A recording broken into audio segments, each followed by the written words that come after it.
حلال سمجھو، جس کو حرام کیا اس کو تم حرام سمجھو، وَيُحَلِّلْ وَيُحَرِّمُونَ۔ اللہ تعالیٰ فرماتا ہے الَّذِينَ يَتَّبِعُونَ الرَّسُولَ النَّبِيَّ الْأُمِّيَّ الَّذِي يَجِدُونَهُ مَكْتُوبًا عِندَهُمْ فِي التَّوْرَاةِ وَالْإِنجِيلِ۔ اس نبی کی اتباع کرو جو نبی امی ہے، جو امیوں کے درمیان بھیجے گئے۔ وہ نبی بھی امی ہے، اس نبی کو کسی انسان نے نہیں پڑھایا ہے، اس کا کوئی مدرس نہیں ہے، کوئی اس کو پڑھانے والا نہیں ہے، بلکہ اس نبی کو اللہ تعالیٰ نے پڑھایا، اور ایسا پڑھایا کہ اس نبی نے پڑھا تو کبھی زندگی میں وہ نبی بھولا نہیں۔ سَنُقْرِئُكَ فَلَا تَنسَىٰ، اے نبی ہم آپ کو ایسا پڑھائیں گے، ہم آپ کو ایسی تعلیم دیں گے کہ آپ کبھی بھولیں گے نہیں۔ سَنُقْرِئُكَ فَلَا تَنسَىٰ، اے نبی ہم آپ کو ایسے اس طریقے سے پڑھائیں گے کہ آپ کبھی بھولیں گے نہیں۔ نبی کو دنیا میں کسی انسان نے نہیں پڑھایا، لیکن اللہ کے نبی سے زیادہ کوئی پڑھا ہوا نہیں، کیونکہ اللہ کے نبی کو اللہ نے پڑھایا، اللہ تعالیٰ نے پڑھایا۔ اور اس نبی کی اتباع کا بھی حکم میں فرمایا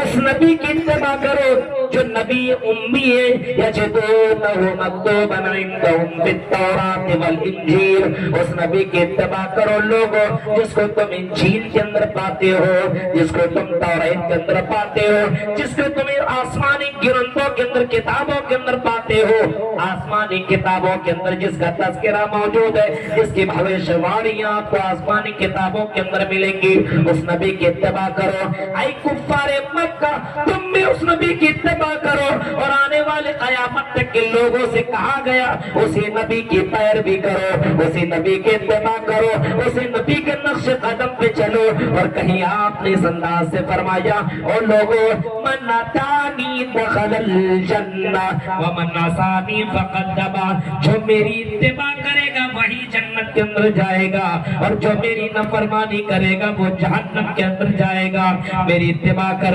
اگر جنت میں جانا ہے تو میری اتباع کر، جہنم کے اندر جانا تو میری اتباع نہ کر، اپنے من کی بات کی مان۔